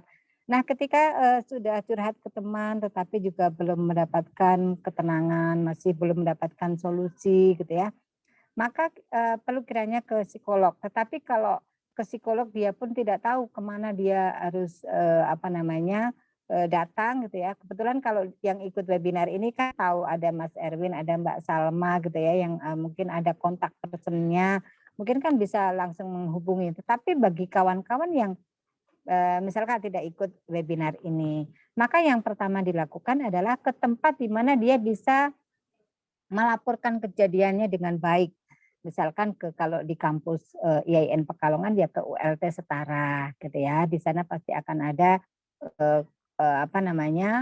petugas atau Bapak Ibu yang akan memberikan jalan keluar gitu ya. Apakah di terapi mana yang akan didahulukan, apakah misalkan terapi medis dalam arti misalkan ke rumah sakit, kalau itu misalkan traumanya bukan dalam bentuk psikologis gitu ya, tetapi dalam bentuk fisik, kalau berdarah-darah atau apa gitu, maka di tempat layanan akan mendapatkan prioritas mana yang akan ditangani lebih dulu. Kalau dia itu sudah memang ada yang lebih darurat adalah terkait dengan psikologi, maka dia langsung akan dirujukan kepada psikolog itu tentunya. Nah, Islam itu menghadirkan mengambil berbagai cara untuk supaya hidup nafasnya atau kehidupan seseorang ini terjamin dan terjaga dengan baik. Itu nafas, hifdun nasl itu terjaga dengan baik. Nah, jadi seperti itu kalau kawan-kawan di tingkat mahasiswa, kalau di Pemda Pekalongan TP2A itu juga ada, bisa ke situ. Tetapi kalau di kampus yang lebih dekat ya bisa datang ke ULT Setara, di mana ULT Setara itu ada di bawah koordinasi Pusat Studi Gender dan Anak, begitu. Itu mungkin saran saya, Mas Gilang. Mas Baik, Gilang ini Ibu. termasuk kaum milenial yang luar biasa nih. Saya apresiasi banget. Amin. Oh iya, sekedar juga memberikan informasi ya buat teman-teman yang ada di Kabupaten Pekalongan bahwa memang saya selaku duta genre di forum genre itu juga ada yang namanya konselor sebaya. Nah, itu gunanya memang untuk menerima curhatan-curhatan dari teman. Kalau misal teman-teman ini nggak punya tempat curhat nih, dan bisa dipercaya bahwa kita itu nggak emberan gitu ya. Atau mungkin di desa teman itu punya PIK-R namanya. PIK-R, Pusat Informasi Konseling Remaja, itu bisa banget join karena di situ banyak banget manfaatnya gitu ya. Oke, kita move ke pertanyaan selanjutnya. Ada dari Fiza Mutiara Nabila. Izin bertanya, kekerasan seksual pada zaman sekarang itu tidak mengenal gender ataupun usia. Betul banget. Bentar kok. Oke, usia banyak juga yang terjadi pada anak usia dini. Lalu bagaimana cara mencegah kekerasan seksual pada anak usia dini menurut pandangan agama Islam? Oh, ini langsung menjurus ke pandangan Islam ya, berarti kita langsung dengarkan saja ke Bu Titi mungkin ya. Mungkin pertanyaannya juga mirip sih sama yang tadi ya. Oke, Bu Titi. Oke, ya terima kasih Mbak Nabila. pertanyaan luar biasa. Jadi bagaimana kita mencegah kekerasan seksual pada anak-anak usia dini gitu ya. Tadi saya di awal menyampaikan juga bahwa pencegahan kekerasan seksual pada anak usia dini itu juga memang harus dimulai dari pola asuh gitu ya. Baik pola asuh di dalam keluarga ataupun mungkin proses pendidikan yang ada di sekolah. Misalkan anak itu sudah ikut PAUD gitu ya, baik itu kelompok bermain ataupun itu tingkat TK begitu ya. Tentunya pengetahuan tentang kesehatan reproduksi itu harus diperkenalkan sejak awal gitu ya. Di dalam Islam pun juga sebetulnya bahwa kita harus menjaga, misalkan mengedukasi.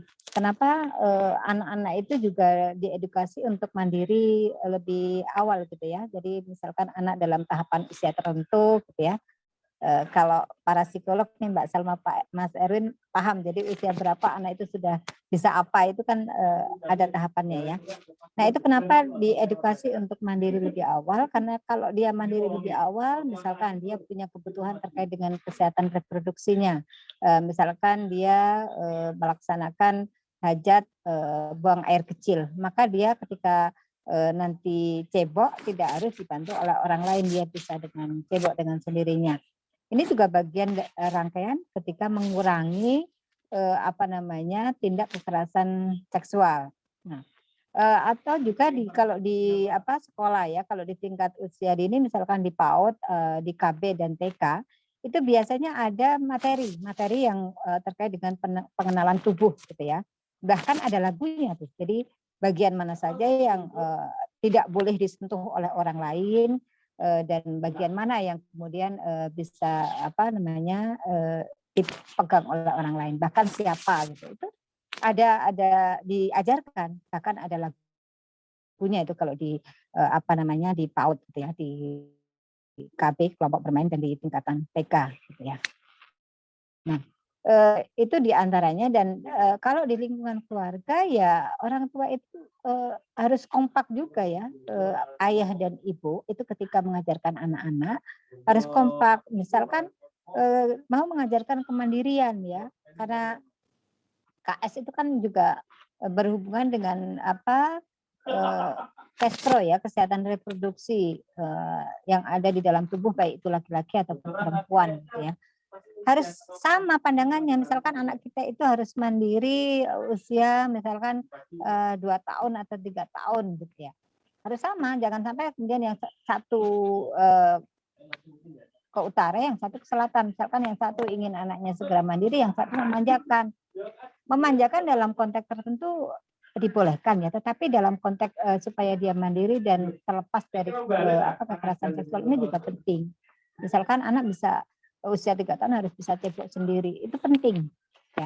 Kalau di kelompok bermain atau di taman pengasuhan anak itu biasanya ada materi tentang toileting. Jadi bagaimana anak diajarkan ke toilet sendiri, dia cebok sendiri. Nah, itu ada bagian dari antisipasi dan pendidikan anti kekerasan seksual sejak dini, dimulai dari pendidikan tentang kastro tadi gitu, Mbak Nabila.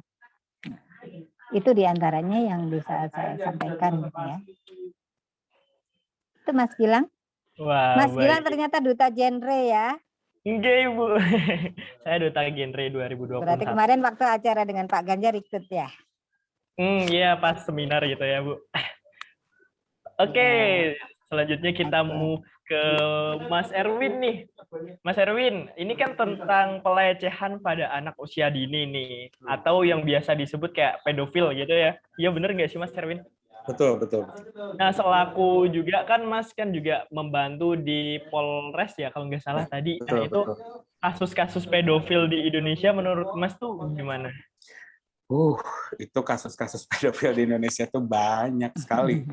Sangat-sangat menyedihkan gitu loh. Dan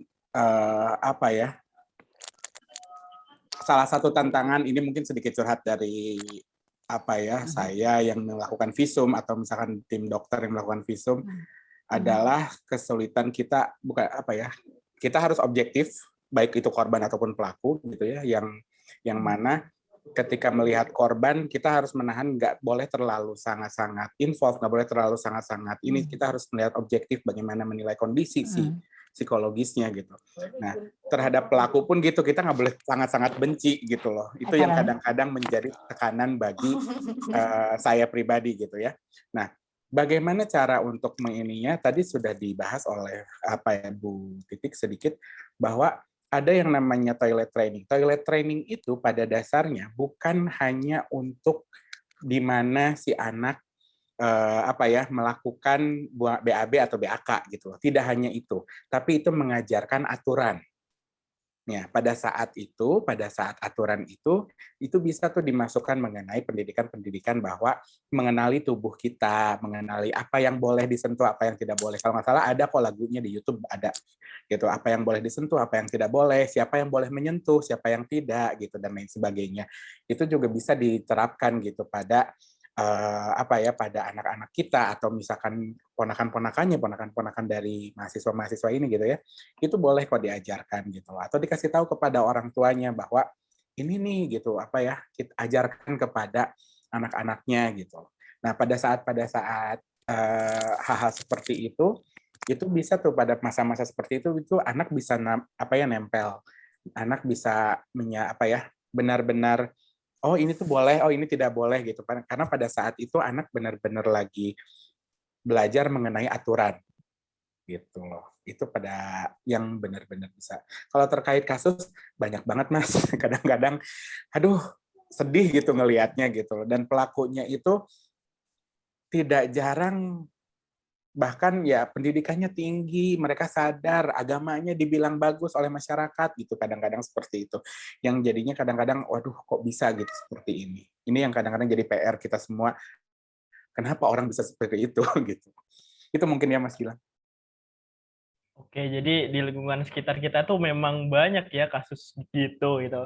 Mbak Salma, apakah ada tambahan mungkin atau juga pengen ngasih tips gitu? Oke, mungkin ini sedikit yang kadang suka luput dari orang tua adalah kita sebagai orang tua harus peka terhadap perubahan sikap atau perubahan tubuh anak gitu. Karena beberapa kasus kayak nggak ngeh kalau anaknya ternyata kena kekerasan, mungkin dilihatnya oh cuman merah-merah kayak gitu, tapi kan kalau terlalu sering atau nggak ada penyebab lainnya kan sebenarnya orang tua perlu untuk mencurigai misalnya, termasuk mungkin ada gelagat beberapa orang yang kok akhir-akhir ini lebih sering nih interaksi sama anak, atau kok akhir-akhir ini perilakunya agak gimana gitu ya ke anak kita gitu. Jadi kita sebagai lingkungan terdekat harus bisa membaca juga situasi-situasi yang mungkin nih bisa memicu atau mungkin menyebabkan kondisi itu gitu. Oke, jadi kita sebagai calon orang tua gitu ya, masih calon orang tua, harus aware juga kepada anak kita, harus peduli juga, harus memperhatikan seperti itu. Oke, kita move ke pertanyaan selanjutnya, berhubung masih banyak banget waktunya, ya tumben nih ada seminar yang banyak banget waktunya juga. Oke, dari Kak Fiza Mutiara Nabila lagi, izin bertanya, penyebab kekerasan seksual di kampus salah satunya adalah kesempatan. Kesempatan nih. Lalu, bagaimana cara atau usaha seorang mahasiswa agar menutup atau mencegah kemungkinan adanya kesempatan tersebut? Wah, kesempatan apa itu? Mungkin kita bisa dengar langsung dari siapa ya? Mbak Salma deh, yang belum close. Oke, sebenarnya di lingkungan kampus itu paling tidak harus tercipta lingkungan yang cukup aman baik itu bagi laki-laki maupun perempuan. Jadi misalnya di beberapa bagian itu harus ada CCTV yang bisa melihat berbagai sisi gitu. Jadi jangan sampai ada tempat di mana tidak ada bukti atau benar-benar tertutup gitu, kecuali memang kamar mandi dan yang seperti itu. Tapi kalau bisa kalau di lingkungan yang umum paling tidak ada perlindungan. Nah, kalau misalnya tidak bisa dilindungi oleh misalnya satpam ataupun yang lainnya, at least ada CCTV gitu. Termasuk penerangan juga gitu ya. Jadi kalau dulu zaman saya kuliah suka sampai malam ya, zaman sebelum pandemi, jadi paling tidak lingkungannya itu ya cukup terang lah penerangannya. Jadi paling tidak meminimalisir yang namanya kesempatan. Termasuk Kalau kita mungkin apa ya tadi lewat pulang malam atau harus pergi di tempat yang ramai sendirian, kalau misalnya kita nggak berani untuk speak up, paling tidak kita ajak teman, atau paling tidak kita apa namanya menyediakan sesuatu deh, in case itu terjadi apa yang bisa kita lakukan gitu ya, entah itu paper semprotan atau teaser atau yang lainnya, paling nggak kita balik lagi melindungi diri kita sehingga paling tidak meskipun tidak bisa mengzerokan kesempatan, paling tidak bisa meminimalisir lah kesempatan. Oke, jadi kita harus bisa meminimalisir kayak bawa pentungan gitu, enggak ya? Kayak kita berusaha sebagaimanapun caranya agar diri kita itu terlindungi lah, mulai dari mengajak teman atau entah itu bawa semprotan yang kayak semprotan cabai gitu kan. Sekarang kan masih zaman juga kan. Oke, Mas Erwin mungkin ada pendapat mengenai kesempatan dalam tanda kutip ini? Ya, sebenarnya kalau kesempatan ini mungkin kesempatannya bukan kesempatan bagi ini ya, tapi kesempatan bagi pelaku gitu ya. Sebenarnya kesempatan di sini itu adalah kesempatan bagi pelaku. Nah, bagaimana cara kita untuk meminimalisir? Yaitu tadi betul yang kata Mbak Salma sampaikan gitu loh. Kalau kita sebagai diri pribadi, yang pertama sih latih diri, at least teknik-teknik dasar untuk menjaga diri sendiri itu menjadi penting yang pertama. Yang kedua, entah itu pakai pepper spray, entah itu kalau sekarang lagi musimnya pakai hand sanitizer, pakailah hand sanitizer gitu kan ya, untuk disemprotkan ke mata dan lain sebagainya gitu. Nah, lalu kemudian ini yang paling penting adalah body system. Kalau misalkan teman-teman memang harus terpaksa harus pulang malam gitu, pulang dari kampus gitu karena lagi mengerjakan tugas dan lain sebagainya, atau misalkan ya yang mengerjakan tugas atau di lab dan lain sebagainya, body system pilih dari salah satu anggota kelompok yang kita sedang mengerjakan tugas dan lain sebagainya untuk pulang bareng gitu dan lain sebagainya supaya menemani, karena biasanya pelaku itu rata-rata selalu tidak berani kalau misalkan ada temennya gitu loh, atau misalkan beramai-ramai itu bisa juga dilakukan gitu. Jadi jangan pulang sendirian, biasakan at least ada body system atau ada teman yang bisa kita jadikan orang yang bisa kita percaya gitu loh. Gitu. Jadi punya teman, seseorang teman yang bisa kita percaya untuk menjaga diri kita, untuk saling menjaga itu juga penting. Mungkin itu tambahannya ya. Oke, selanjutnya Bu Titi, mungkin Bu Titi lagi ngobrol. Iya, iya masih di kantor. Terkait dengan bagaimana meminimalisir peluang ya, tadi Mbak Salma sama Mas Erwin sudah memberikan trik-triknya gitu ya. Saya menambahkan aja, memang kalau kesempatan itu akan selalu datang, tapi bagaimana kita menyikapi itu, termasuk diantaranya selain yang tadi terkait dengan sarpras yang ada di kampus ya, selain CCTV, kemudian penerangan gitu ya, itu juga tempat-tempat di mana itu memungkinkan ada interaksi di situ, baik interaksi antar sesama mahasiswa atau mahasiswa dengan dosen atau mahasiswa dengan misalkan pegawai tendik gitu ya atau satpam. Tempatnya adalah terbuka. Kalau tidak terbuka ya berarti transparan. Mohon maaf ini tidak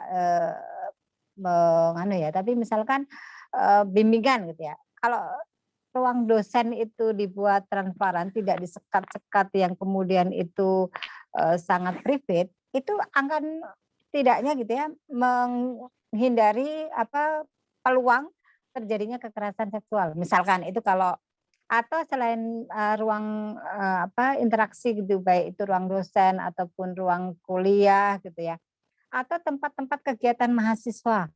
Kegiatan mahasiswa itu juga jangan satu di tempat yang menyendiri yang jauh, tetapi tidaknya kalau itu dalam bentuk bangunan gedung, ya bangunan gedung itu ada di area di tengah-tengah aktivitas kampus, entah dekat dengan ruang kuliah, entah dekat dengan ruang dekanat gitu ya, yang kemudian itu akan terpantau dengan lebih baik gitu ya. Dan area kegiatan juga mengambil area-area yang di mana itu memungkinkan keleluasaan seseorang untuk kalau terjadi sesuatu itu bisa cepat mengantisipasi gitu. Nah ini penting karena sebetulnya ya kesempatan itu kan bisa datang kapan aja ya. Soalnya tadi mau siang, mau malam, tapi tidaknya kalau sarplasnya sudah mengarah ke sana, kemungkinan itu terjadi itu masih bisa diantisipasi gitu ya. Nah, berharapnya kan seperti itu. Nah, selain itu juga kesadaran mahasiswa itu sendiri gitu ya. Kesadaran mahasiswa selain tadi misalkan bagaimana dia membekali diri dengan wawasan, dengan bagaimana dia berelasi dengan adil gender dengan sesama gitu ya. Misalkan dengan kawan, kalau itu perempuan terhadap laki-laki juga tidak semena-mena, sebaliknya laki-laki juga tidak semena-mena terhadap perempuan gitu ya. Yang sering saya contohkan nih, misalkan yang contoh dari catcalling tadi yang juga disampaikan Mbak Salma dan Mas Erwin ya.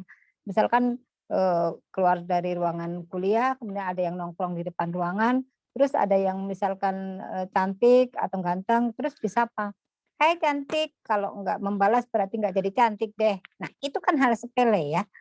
Bagaimana kemudian kita sendiri tidak melakukan itu, karena kalau kita tidak melakukan berarti kita menjadi agen budaya baik begitu. Nah, itu di antara beberapa tambahan dari apa yang sudah disampaikan Mbak Salma sama Mas Erwin begitu.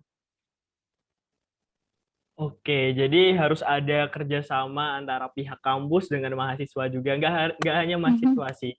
Tapi langkah pertama menurut ya betul. bukan menurut saya, langkah pertama yang bisa kita lakukan sebagai mahasiswa itu adalah ya starting from ourselves, memulai dari diri kita sendiri mengenai betapa pentingnya keamanan Mhm, diri sendiri dan sebagainya gitu ya. Oh iya, ini mengingatkan untuk mhm, peserta betul. jangan lupa mengisi link Mhm, presensi yang sudah dibagikan di kolom komentar. Nah, kalau nggak bisa diklik, silakan bisa disalin, kemudian diketik di browser ataupun Google Chrome ya. Jadi memang kalau di sini emang nggak bisa diketik sih, sepertinya bisanya cuma disalin gitu. Oke, selanjutnya ada pertanyaan lagi nih. Banyak banget sih pertanyaannya. Dan ini semua insya Allah berbobot. Perkenalkan saya Hafizah Rivianti. Saya ingin bertanya, jika seseorang menonton video porno, apakah dapat memicu pelecehan seksual? Jika iya, bagaimanakah solusi atau cara agar dapat mencegah seseorang tersebut agar tidak kecanduan terhadap video porno? Oh, berarti ini pertanyaannya bisa disimpulin ada dua. Apakah video porno itu bisa memicu? Kemudian bagaimana sih cara agar tidak ketergantungan video porno seperti itu? Mungkin mulai dari Mas Erwin ya, boleh? Oke, terima kasih. Video porno bisa memicu atau tidak tentunya sih. Maksudnya tentunya itu akan memicu kita ya, karena eh, jangankan video porno, kita melihat instastory teman kita aja itu menimbulkan imajinasi, oh kayaknya dia lagi makan ini deh, kayak kebayang deh dia lagi makan ini. Itu instastory. Kebayang kan kalau video yang tidak senonoh gitu loh, pasti akan menimbulkan imajinasi juga di dalam diri kita. Nah, kenapa mungkin pemicunya tidak langsung memicu seperti itu, tapi nantinya ketika dia menemukan kesempatan bagi dia, dalam hal ini peluang bagi dia, nah itu yang jadinya apa ya, berdampak buruk gitu loh, itu yang jadinya jadi jelek. Nah, apakah bisa memicu? Tentunya gitu. Terus yang kedua, bagaimana cara menghentikan adiksi atau kecanduan video porno? Kalau sudah parah, biasanya misalkan sudah berdampak terhadap ini biasanya berhubungan dengan ini mungkin sudah akil balik semuanya ya,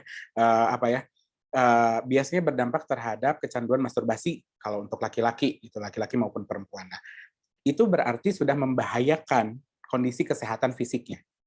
Gitu, kondisi kesehatan fisiknya. Artinya dia membutuhkan pertolongan profesional. Gitu. Dia membutuhkan karena itu bentuk adiksi gitu. Itu bentuk kecanduan. Bagaimana cara menghentikannya? Alihkanlah ketika misalkan ada desire atau hasrat ingin menonton hal-hal seperti itu gitu. Maksudnya dialihkan dengan melakukan olahraga, entah itu olahraga, terus kemudian kalau mungkin dari agamanya kita berdoa, kalau yang muslim mungkin sholat dan lain sebagainya gitu. Terus atau mengerjakan pekerjaan yang seharusnya kita kerjakan gitu loh. Itu yang paling bisa dilakukan sebagai antisipasi. Tapi kalau sudah parah, mungkin udah saatnya menghubungi profesional. Terima kasih Mas Gilang. Oke, jadi kecanduan video porno itu nggak main-main juga ya, Mas ya, bisa menimbulkan Betul. cacat fisik juga seperti itu. Betul. Oke, kita beralih ke Mbak Salma. Saya baru ngeh loh Mbak, ternyata ganti view ya. Tadi tuh banyak pohon-pohon, sekarang ganti view. Oke, bagaimana tanggapan Mbak Salma? Iya, udah di wrap up semua sih sama Mas Erwin tadi gitu ya, benar banget karena tidak jarang ya pelaku kekerasan seksual itu yang melakukannya dengan alasan katanya habis melihat video itu atau dalam tanda kutip mencoba apa yang ada di sana. Itu kan sebenarnya sudah sangat tidak baik dan sudah sangat merugikan banyak orang gitu ya. Sehingga memang kalau sudah merasa nih kalau kita kecanduan ya kita cari bantuan gitu. Jadi jangan sampai kita keterusan terus gitu ya, terus kita nggak ngapa-ngapain gitu. Termasuk kalau misalnya kita melihat ada teman yang kayak gitu ya coba diajak atau yang lainnya gitu. Dan benar selain kita mengalihkan kita bisa benar apa ya semacam menghindari situasi-situasi yang mungkin bikin kita terpicu untuk melakukan itu. Jadi kayak misalnya ini malam-malam nggak ada kerjaan ya, bener kalau udah nggak ada kerjaan terus kayaknya nganggur gitu ya, kalau bisa kita punya list kegiatan nih kayaknya apa yang bisa kita lakukan kalau kita lagi nganggur misalnya. Jadi ketika kita nganggur tuh kita nggak bingung, aduh ngapain ya, kayak nggak ada kerjaan, kita bisa ngeliat tuh, oh list yang bisa aku lakuin A, B, C, D, E, F, G gitu. Jadi kita nggak harus mikir panjang, tapi kita bisa ada guidance-nya yang mempermudah biasanya jauh lebih efektif sih. Oke, mungkin cukup dari Mbak Salma. Oke, kita pindah ke Bu Titi nih yang paling senior mungkin ya. Juga bagaimana sih tanggapan Bu Titi kepada para anak nih yang sekarang udah ya dalam tanda kutip sudah mulai mengkonsumsi ya. Bahkan di desa saya nih, di lingkungan sekitar saya tuh banyak anak-anak yang sekarang dongengnya itu bukan lagi tentang petak umpet, bukan lagi tentang lari-lari gimana. Itu mereka dongengnya tentang misal yang viral kemarin Gisel dan sebagainya gitu. Itu anak-anak loh Bu. Itu menurut Ibu gimana tuh?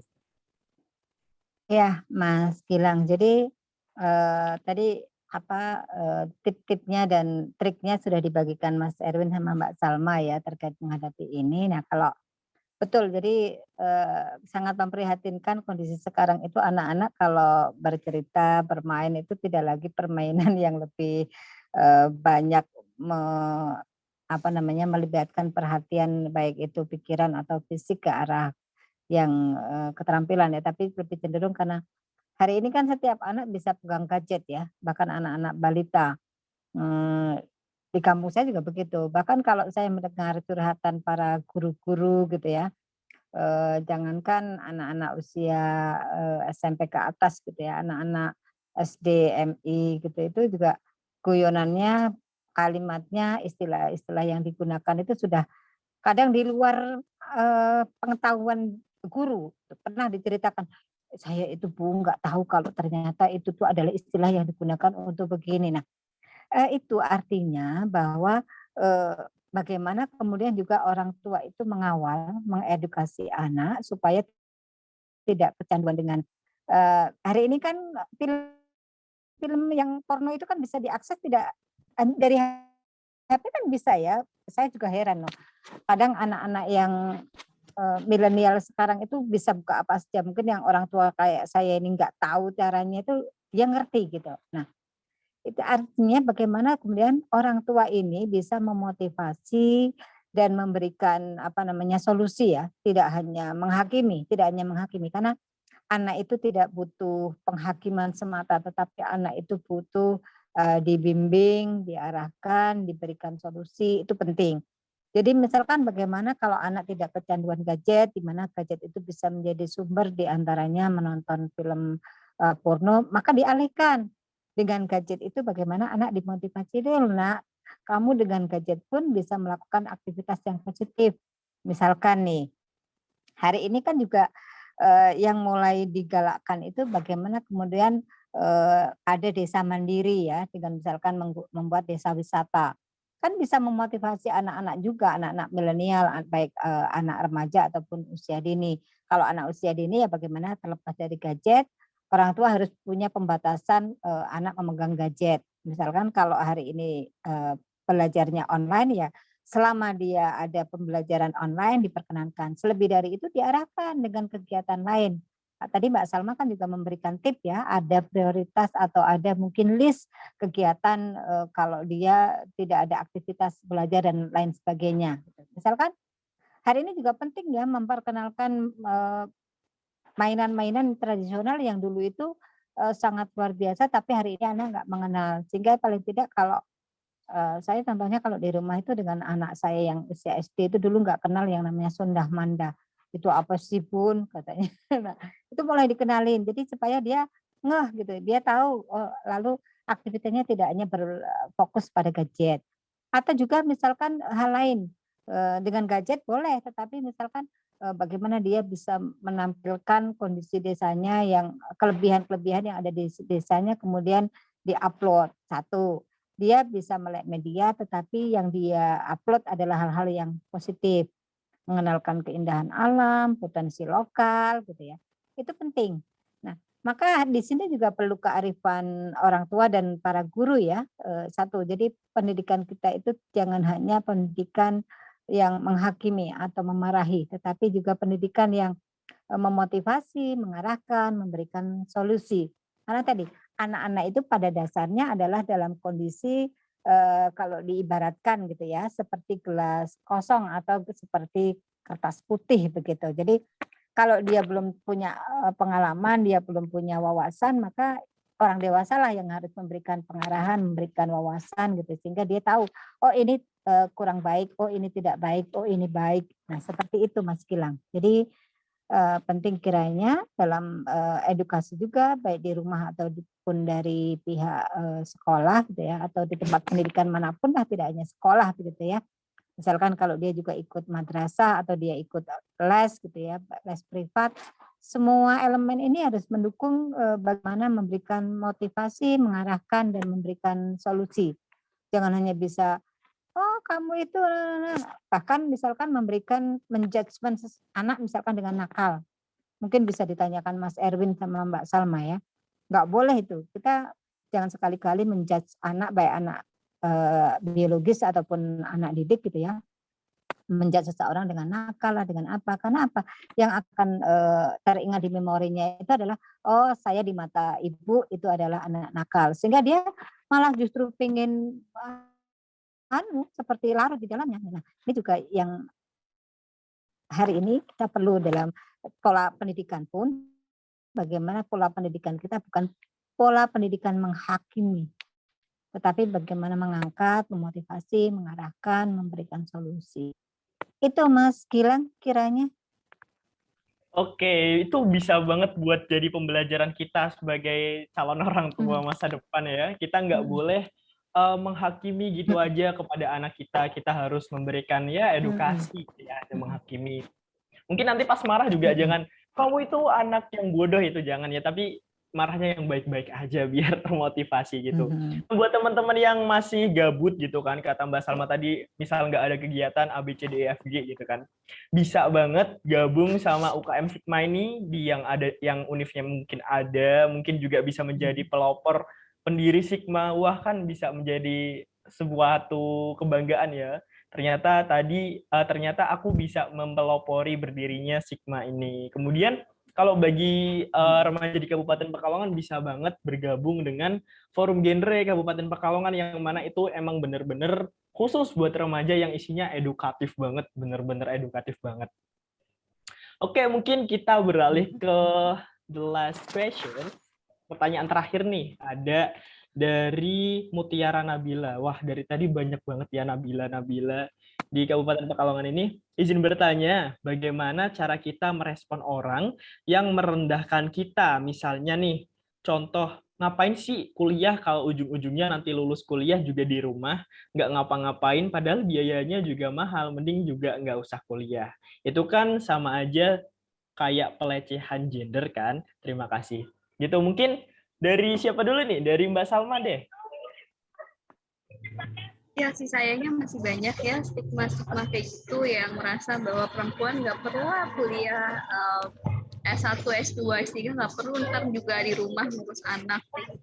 Cuman kan sebenarnya tujuan kuliah kan tidak hanya soal gelarnya itu gitu kan. Nah, yang perlu dilakukan adalah kitanya sendiri sebenarnya perlu memahami tujuan kita sebenarnya kuliah mau untuk apa dan harapannya ke depannya mau seperti apa. Jadi kita sadar dulu sama keinginan dan kebutuhan diri sendiri. Sehingga ketika ada orang nih yang ngomong ngapain kuliah jauh-jauh misalnya gitu, kita bisa kok menjawab kayak kenapa enggak kayak gitu kan, aku pengen gitu, emangnya ada apa merugikan Anda kan sebenarnya gitu. Jadi sebenarnya kita boleh kok untuk menjawab menjawab dengan guyon kayak gitu, misalnya menjawab dengan santai gitu, nggak apa-apa. Nggak semuanya yang orang lain sampaikan itu kita harus ambil ke dalam hati, harus kita terima mentah-mentah, enggak. Selama kita paham paham apa yang kita lakukan, kita paham dengan diri kita. Nah, omongan orang lain tuh kita filter aja. Kalau emang nggak cocok, emang nggak perlu didengarkan, ya tidak perlu didengarkan.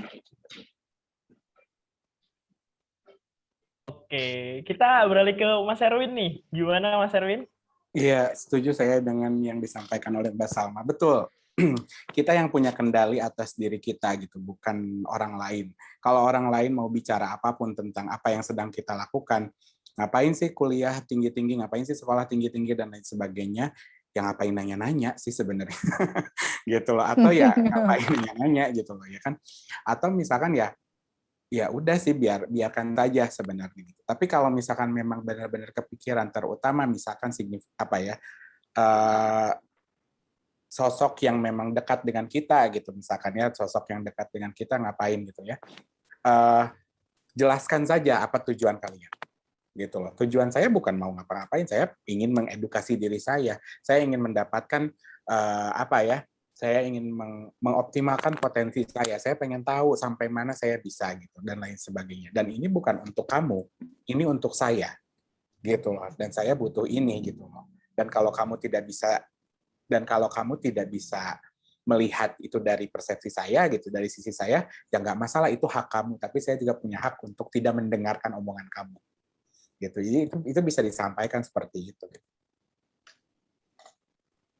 Gitu Mas Gilang. Oke, jadi pemikiran buat apa sih kuliah itu termasuk pemikiran yang ketinggalan zaman banget ya Mas ya. Selama kita nggak ngabisin beras punya mereka, kita bebas dong lakuin apa aja dalam hal yang positif tentunya. Kemudian kita beralih ke Bu Titi nih sebagai sebagai tokoh yang benar-benar realistis banget, yang sudah sampai S3, seorang perempuan yang katanya juga dapur kasur apa tadi ya, yang kini sudah sampai S3 nih. Apa aja nih? Gimana tanggapan Ibu mungkin? Ya, mungkin curhatan tadi seringkali terjadi. Dulu bahkan ketika saya tahun 98 ya, saya ngambil S2, zaman waktu itu kan masih langka ya perempuan, terutama di desa saya. Di desa saya itu kan langka perempuan mengambil jenjang pendidikan tinggi gitu ya. Saya ngambil S2 itu banyak pertanyaan tetangga itu, ngapain sih perempuan sekolah tinggi-tinggi, mau jadi apa gitu ya. Dulu ya orang tua sempat curhat juga itu, pada nanya-nanya. Terus saya bilang begini sama ayah ibu saya, ayah dan ibu emang ngasih izin nggak saya lanjut studi gitu? Ya kasih. Ayah ibu terganggu nggak saya lanjut studi? Enggak. Ya sudah, nggak usah dipikirin orang, karena setiap orang itu punya fokus, punya prioritas hidup gitu ya, yang tadi disampaikan Mbak Salma sama Mas Erwin gitu ya. Sepanjang kita tidak melanggar hak orang gitu ya, it's no problem. Jadi kalau ada orang, kalau bahasa milenialnya itu julid begitu ya, mempertanyakan ngapain kuliah tinggi-tinggi, apalagi mungkin perempuan ngapain sih kuliah tinggi-tinggi, toh nanti balik-baliknya di dapur, sumur dan kasur gitu misalnya. Itu sudah enggak banget zaman hari gini lah ya gitu ya. Kenapa? Setiap orang punya hak masing-masing, mau laki perempuan, untuk mengambil fokusnya, mengembangkan potensinya gitu ya. Dan perlu diketahui hari ini relasi laki dan perempuan, apalagi kalau itu pasangan hidup, itu kan bukan relasi atas bawah ya, relasi timpang, tetapi relasinya relasi setara, relasi kanan kiri, berdampingan gitu. Apa yang bisa dilakukan oleh pasangan laki-laki, apa yang bisa dilakukan oleh pasangan perempuan gitu. Jadi Hemat saya kalau ada yang masih julid seperti itu, anggap angin lalu tadi benar kata Mbak Salma dan juga Mas Erwin. Gak usah dipikirin lah, toh kita punya prioritas hidup kita sendiri, kita juga kuliah itu dalam rangka mengembangkan potensi kita, kita punya hajat hidup yang ingin kita tuju gitu ya. Sepanjang itu tidak mengganggu hak orang, it's no problem bagi saya. Nah gitu. Jadi sepanjang kita juga bisa mengkomunikasikan dengan orang-orang di sekitar kita yang terutama memang itu menjadi orang-orang penting dalam kehidupan kita gitu. Nggak usah galau, nanti toh kita akan ketemu dengan muara yang akan kita tuju gitu ya, kalau kita memang fokus, kita concern gitu ya dengan apa yang kita lakukan sekarang ini. Begitu Mas Gilang, jadi abaikan saja kalau itu tidak penting. Nggak usah dibuat stres begitu. Iya, keren sih ya.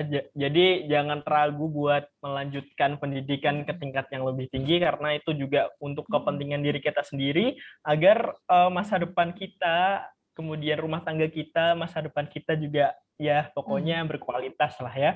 Oke, berhubung sesi tanya jawabnya sudah selesai dan semua pertanyaan juga sudah terjawab dengan sangat-sangat luar biasa dari ketiga narasumber. Selanjutnya ada sesi foto bersama nih. Baik dari panitia mungkin bisa mempersiapkan atau bagaimana?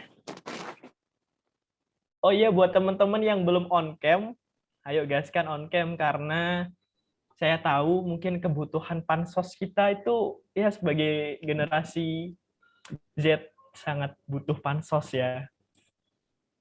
Ayo yang belum on cam bisa on Pansos cam. positif mah nggak apa-apa Mas Gilang. Iya dong Bu, harus pansos yang positif.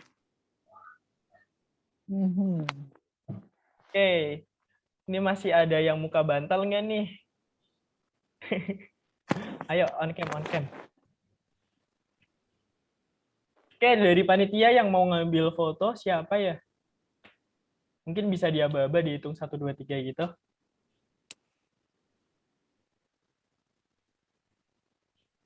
Halo Mas Mbak panitia, mungkin bisa?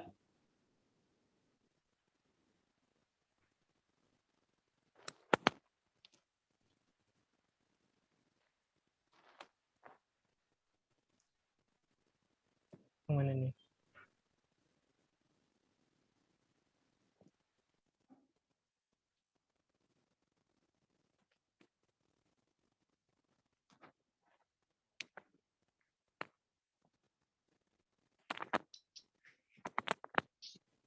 Udah siap ya?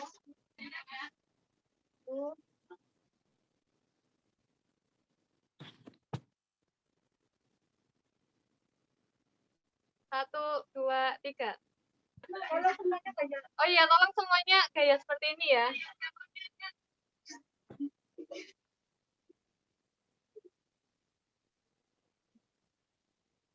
Wes, 1, 2, 3.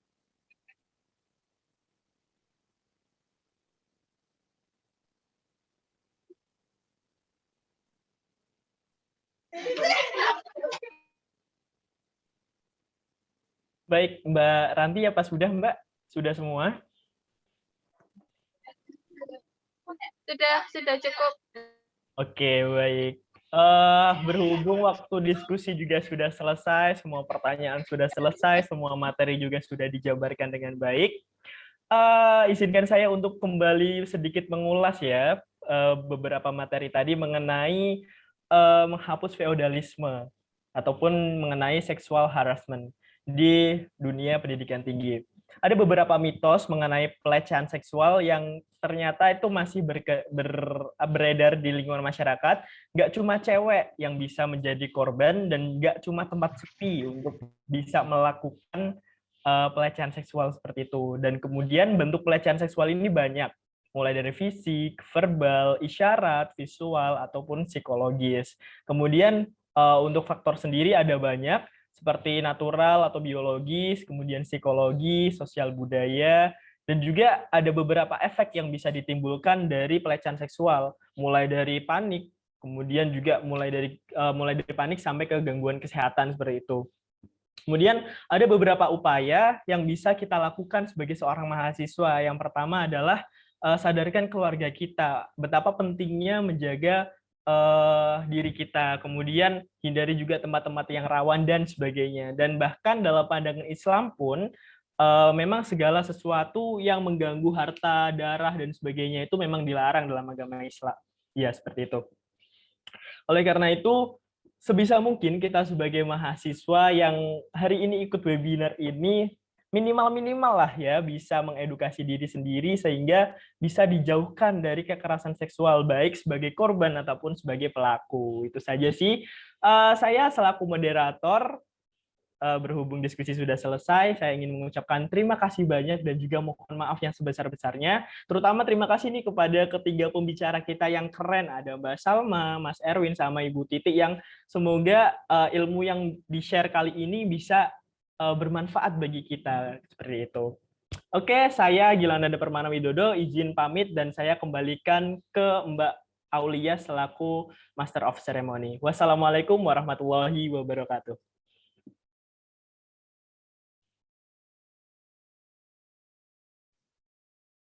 Terima kasih banyak kepada narasumber, moderator, serta para peserta yang telah menyimak acara dari awal sampai akhir. Dan jangan lupa untuk mengikuti kegiatan Talk besok jam 8.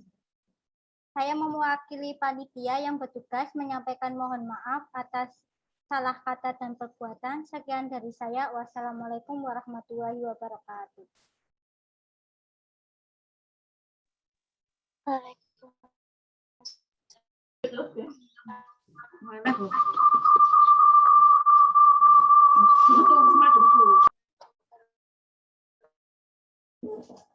Terima kasih Mbak Salma, Bu Titik, salam kenal dari Bandung. Terima kasih juga Mas Erwin sudah bantu dari point of view yang berbeda dari posisi laki-laki.